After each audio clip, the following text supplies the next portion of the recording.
और परमात्मा के पाने का जरिया भी प्रेम है। हम ये कहते हैं कि परमात्मा हमारा परम पिता है। अरे भाई, ये सब हम उसके बच्चे हैं। जो परमात्मा से तो प्रेम करते हैं, उससे बच्चों से प्रेम नहीं करते। उनका कोई हक नहीं है कि वो परमात्मा को अपना पिता कहे। Love of God is love of humanity and love of humanity is love of God. Saint John थे, बूढ़े हो गए, उनको एक कॉलेज और स्कूल में ले जाया गया कि आप कुछ उपदेश दे। बूढ़े थे, सिर उठाया, कहा बॉयज लव वन अनदर, बच्चों आपस में प्रेम करो। फिर सिर उठाया, फिर यही कहा बॉयज लव वन अनदर। तीसरी बार सिर फिर उठाया और कहा कि बॉयज लव वन अनदर। चुप कर रहे। जो सेक्रेटरी इंचार्ज थे वो पूछने लगे, आए महात्मा तुझे और कुछ नहीं कहना? तो कहने लगे, बस इससे ज्यादा मेरे पास और कोई उपदेश नहीं। Love in all things shall be added unto you. प्रेम करो और सब बरकतें तुम्हारे पास आ जाएंगी। प्रेम ही, गॉड इज लव। मैंने कहा आत्मा भी प्रेम की अंश है, ये भी प्रेम स्वरूप है। इसका खासा है कहीं ना कहीं लग कर रहना। इस वक्त ये जिस्म के साथ लगी पड़ी है, जिस्मानी ताल्लुकात के साथ लगी पड़ी है, बाल बच्चों के साथ, जायदादों के साथ।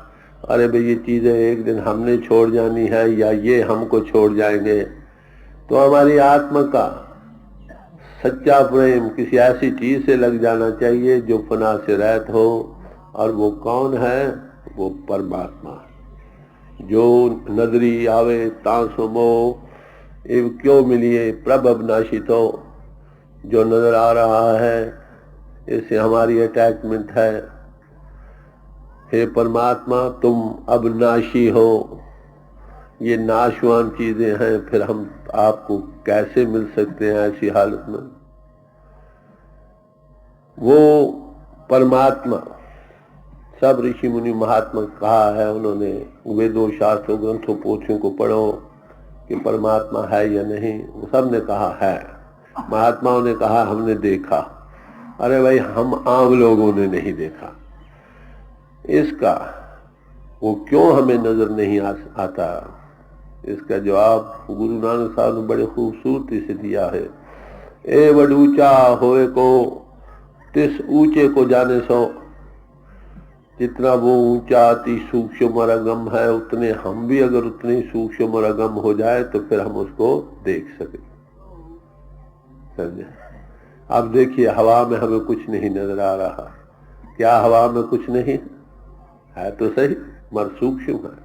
अगर आप खुर्दबीन के आले से इसको देखेंगे, उस आले का ये खासा है कि एक चीज को 700 गुना या से भी बढ़ाकर दिखाता, मैग्नीफाई करके वो हमारी आंखों की रेंज में आ जाता है। हम देखते इस हवा में कीड़े मकोड़े भरे हुए नजर आएंगे जो इस वक्त भी है। या हमारी आंख इतनी सूक्ष्म हो जितनी ये हवा है, या हवा इतनी स्थूल मैग्नीफाई हो जाए जैसी हमारी आंख का लेवल है, तो हम उसको देख सकेंगे। मगर वो आंख अभी बनी नहीं है। जिनकी बनी है वो कहते हैं नानक का पातशाह जिससे जायरा। उनसे पूछा गया कि महाराज वो कौन सी आंख है जिससे वो नजर आता है?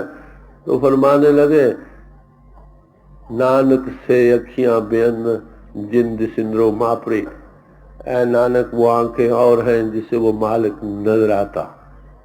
वो ये चमड़े की आंख नहीं, वो दिव्य चिक्षु है। ज्ञान चिक्षु कहो, दिव्य चिक्षु कहो, थर्ड आई कहो, शिव नेत्र कहो। वो चमड़े की आंख नहीं, वो हर एक इंसान के अंतर है।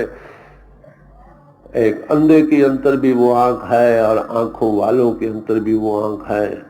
किसी अनुभवी पुरुष जिसने उस आंख को खोला है और उसमें ये कॉम्पिटेंसी है कि आपकी आंख को खोल सके, अगर उसके पास बैठोगे, सदगुरु मिलिए ता अखी वेखा है, करे अंदर सच पाए, फिर तुम अपनी आंखों से आप देखकर इकरार करोगे कि है परमात्मा ज्योति स्वरूप है। गॉड इज लाइट, खुदा नूर है। तो सब महात्मा ये बयान करते रहे कि खालसा कौन है। पूर्ण ज्योत जगे खट में तब खालस्तान खालस जाना। जिसके अंतर पूर्ण ज्योति का विकास हो गया उसी का नाम खालसा है। और हिंदू किसको कहते हैं? सच्चे मानव, जिसने परमात्मा की ज्योति को देखा। मुसलमान सच्चे मानव में किसको कहा गया? जो खुदा कोई तूर पर चढ़कर खुदा के नूर को देखता। और क्राइस्ट क्रिश्चियन किसको कहते हैं? जिसने लाइट ऑफ गॉड को देखा। अरे भाई, सबका आदर्श एक ही है। किसी समाज में रहो, आपका हाईएस्ट आदर्श यही है कि तुम परमात्मा का दर्शन करो। भई प्राप्त मानुष दे हुरिया, गोविंद मिलन के तेरी बरिया। मनुष्य जीवन बड़े भागों से मिला है। कहते ये उस मालिक के देखने का वक्त है, पाने का वक्त है। अवर काल तेरे किते न काम, मिल साध संगत भज केवल नाम। कि जितने आए भाई तू और काम कर रहा है, ये तेरे आत्मा के काम आने वाले हैं। कौन काम आने वाले हैं? कहते ऐसे पुरुषों की सोबत जिसको साधु कहा। साधु किसको कहा? प्रभु जी बसे साध की रचना, जो माउथ पीस ऑफ गॉड बन गया। साध रूप अपना तन धार्या, जिस तन के अंतर प्रभु का अनुभव जाग उठाए इजहार कर रहा है।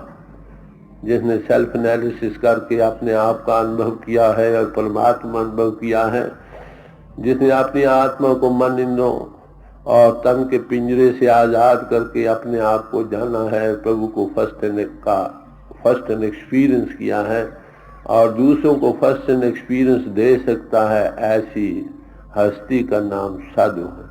उसकी सोबत में बैठोगे, उसने देखा है, आपको दिखा देगा। उसने करके प्रैक्टिकली जीवन बसर किया है, आपकी वो आंख खोल देगा जिससे वो नजर आएगा। क्या ये मुमकिन है कि हम उस परमात्मा की ज्योति को देख सकते हैं? हाँ भाई, जरूर। सब महात्माओं ने कहा है और अब भी दुनिया खाली नहीं, इसमें शक नहीं। ऐसी हस्तियां दुनिया में हमेशा ही कामयाब रही।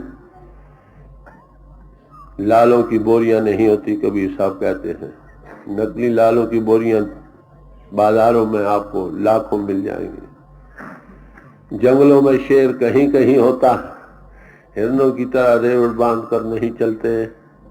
ऐसे ही संत न चले जवात। संत की तारीफ मैंने पहले अर्ज कर दी।